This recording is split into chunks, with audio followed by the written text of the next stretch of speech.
Hi, I'm Aubree. I'm an inventor and a brand builder, and I love live shopping. I have been doing live shopping for about a decade, the old school way, on QVC and HSN and the shopping channel.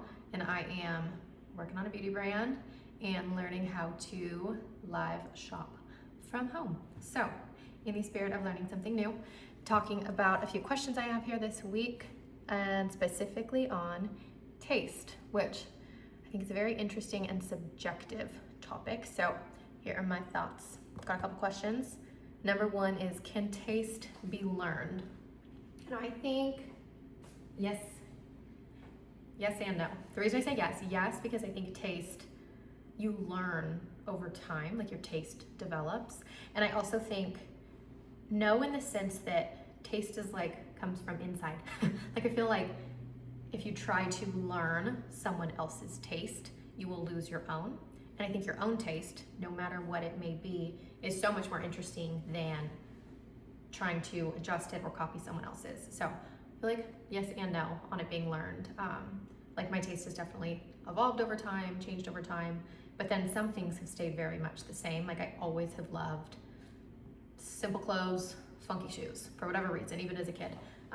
Something that I would say my taste has changed over the years of what jeans and t-shirt I like and what shoes I wear, but for the most part, that filter of taste has kind of been the same. And then if I ever do try to, not that it's great to try something new, but if I try to change my taste to where it doesn't fit me, I can feel it. Like it kind of like goes against the grain of what my own taste filter is. Like for example, I think it's beautiful when people dress super preppy. I'm from San Diego and people dress pretty casual. Like I'm currently sitting here in jeans, a t-shirt, and flip-flops, and a little bracelet that my daughter made me. And this is my everyday uniform. But I love, actually normally tennis shoes or boots over flip-flops. The flip-flops are a new mix-up this year. Getting crazy. but I love preppy style. So I remember as a kid, we'd go out to QVC a bunch, and they are in Philadelphia, or Westchester out in Pennsylvania on the East Coast. And the style there was so different. People dress in that like Madras plaid. They dress very New England-y, preppy, different than here.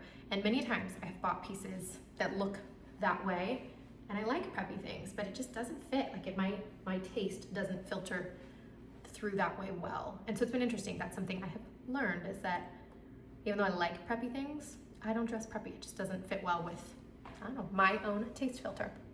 So next is, why does restraint feel luxurious?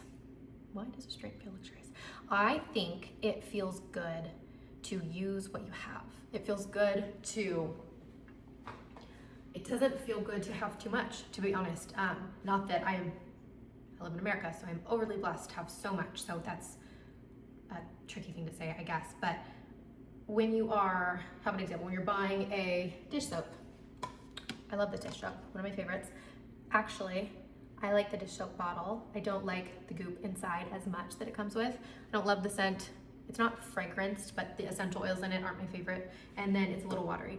But in terms of why does restraint feel luxurious, I have tried different soaps, but having 6 different soaps to pick from underneath my counter doesn't feel great. It feels better to have one, or one bottle that I refill, because I have this, and then I refill it.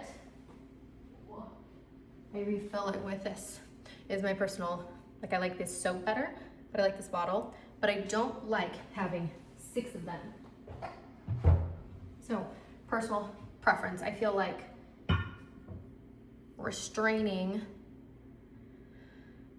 having less, finishing what you have, like I think that does feel good. It feels luxurious to finish what you've got and use what you've got, and not over purchase and not be able to consume what you have before you're ready for something new. So it's more fun to finish what you have and then get something new than it is to not be done with what you have and then get more and more and more and never finish anything. I don't know, I feel like people know that with projects, but I think it's also true of products. So it feels good to finish a product. It feels luxurious to use what you have before repurchasing. It doesn't feel luxurious to buy 6 more things, even though they are maybe luxury products.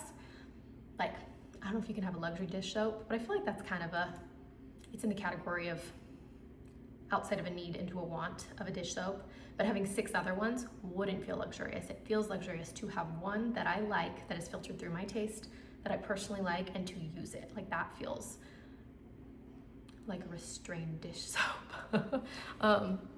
So next is, how do you know when something feels emotionally right? And I hear a little peanut, so I'm gonna pause. She's dressed up like a reindeer. Very cute. Okay, next question is, how do you know when something feels emotionally right? I mean, it's funny, I don't read these questions before this because I, in the spirit of live shopping, kind of like answering things live. I like not editing. Like, I just think it's more conversational, even though it is a little more long-winded, so thank you for bearing with me. But how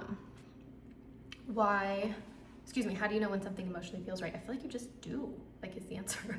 I think you have to have enough space and quietness around you to know what kind of sticks or clicks with your soul. So if you have, what's a good example? I don't know, if you have too much, it's hard to know what you like because you're always overwhelmed and surrounded by lots. Where if you try something, decide if you want to get it again or not, and then either do or don't, I think it helps your taste lead you a little bit. This one's sounding very hypothetical for a very materialistic topic, but meaning I'm applying taste to products, I guess. Maybe I should have prefaced with that. But how do you know when something feels emotionally right? You just do. But you also have to exercise restraint in order to not have too much, because it's hard to know what feels right if you're always being bombarded. I feel like that about social media, actually. And actually, I do think I have felt more settled in the products that I choose to live with when I have restrained from social media, from Instagram. I got rid of all my personal accounts probably about a year or 2 ago now, and I really liked it. And then what's been interesting is I am building this new brand.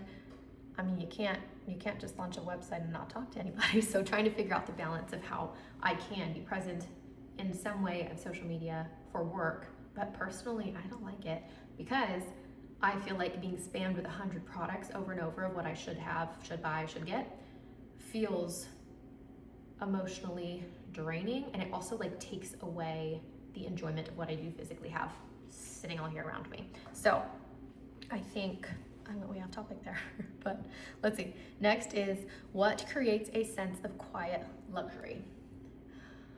Quiet luxury doesn't overwhelm you. I think it gives you space to breathe. I think it lets you rest in between. Luxury is not bombarded every 10 seconds with something new, something better. Luxury is putting thought and effort into what you're living with, choosing, purchasing. Like my favorite olive oil, I feel like I say this all the time. I brought up this olive oil 10 times over now, but I love this olive oil. Let's see, I'm gonna focus for you. I'm new to this. I don't normally use, come on now. There we go. Oh. Okay, so I love this olive oil. I like it because of the bottle itself. Here, it's ribbed.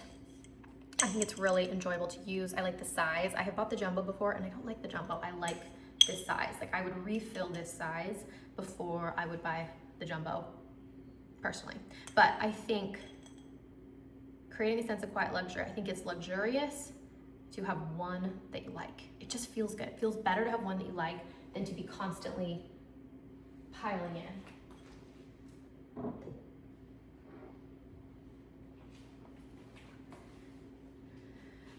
But a sense of quiet luxury, I feel like, is living within your own personal taste, living with what you like, being thankful for what you have. I think it's super luxurious to be thankful, genuinely.